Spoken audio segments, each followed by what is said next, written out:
Hi there. Paul here. The Rockford Files. What is it? How did it end?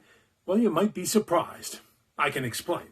Yep, we're about to take a wild ride to the 70s, a time where mustaches were mandatory, polyester was considered fashionable, and, well, the Rockford Files ruled the airwaves. So, grab your bell bottoms and let's dive in, shall we? What was the Rockford Files? Picture this, 1974, and NBC decides to launch a show about a private eye who lives up in a beat-up trailer and has an unhealthy relationship with his answering machine. It sounds like a recipe for disaster, right? Wrong. It was TV gold, baby. When did it air? Well, the Rockford Files graced our screens from September 13th, 1974 to January 10th, 1980. That's 6 years of Jim Rockford getting punched, shot at, and generally abused for our entertainment. Talk about job dedication. Oh, he had it. The characters, let's meet the lovable misfits who made up this show and made it unforgettable. Of course, Jim Rockford, yeah. James Garner, who lived in this trailer by the beach. He's an ex-con turned PI with a smile that could charm the pants off a nun and a right hook that could knock out a rhino. His fee, $200 a day plus expenses. His actual income, not that much. Seemed like he rarely, if ever, got paid.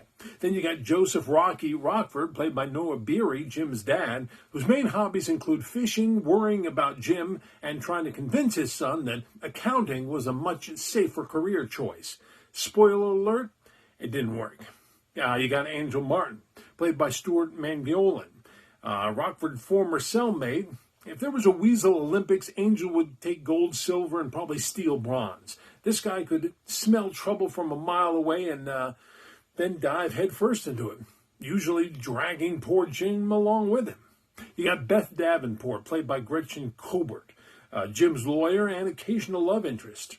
Her job description?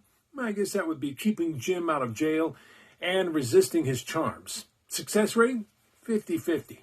Dennis Becker, played by Joe Santos, the long-suffering LAPD sergeant who probably developed an ulcer just from knowing Jim.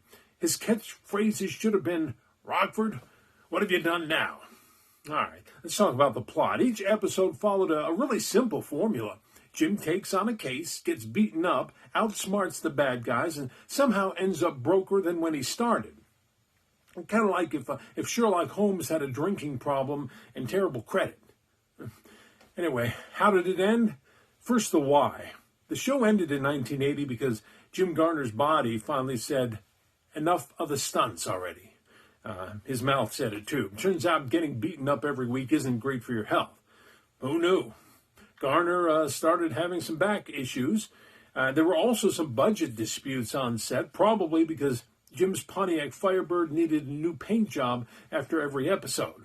That combined with Garner's contract dispute, and it all ended the show's run.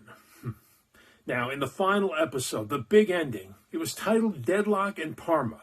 Jim Rockford's peaceful fishing trip takes a dramatic turn when he's roped into acting as a proxy for his friend John Traynor in a small town council vote. Okay, that seemingly mundane, but no, goes into spirals of chaos as he gets tangled in a web of corruption, murder, and mob ties involving developers and the local mayor. With the help of a young, determined reporter, Jim unveils the mystery, exposes the villains, and in true Rockford fashion, drives off into the sunset in that trusty Pontiac Firebird. No big finish, really, just another case solved.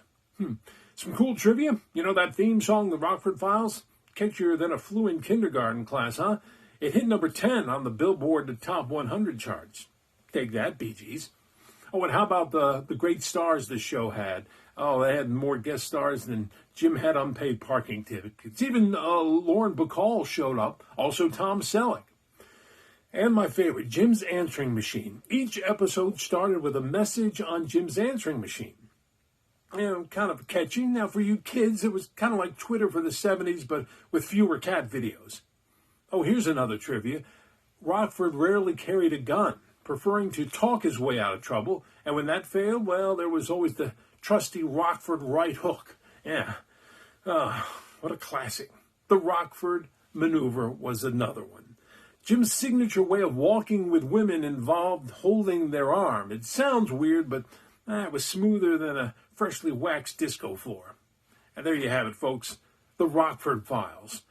The show that proved that you can solve any crime with quick wit, a charming smile, and a car that can do a 180-degree turn in a pinch. If you enjoyed this stroll down memory lane, please don't forget to like, comment, and smash that subscriber button harder than Jim Rockford smashed in the bad guy's car.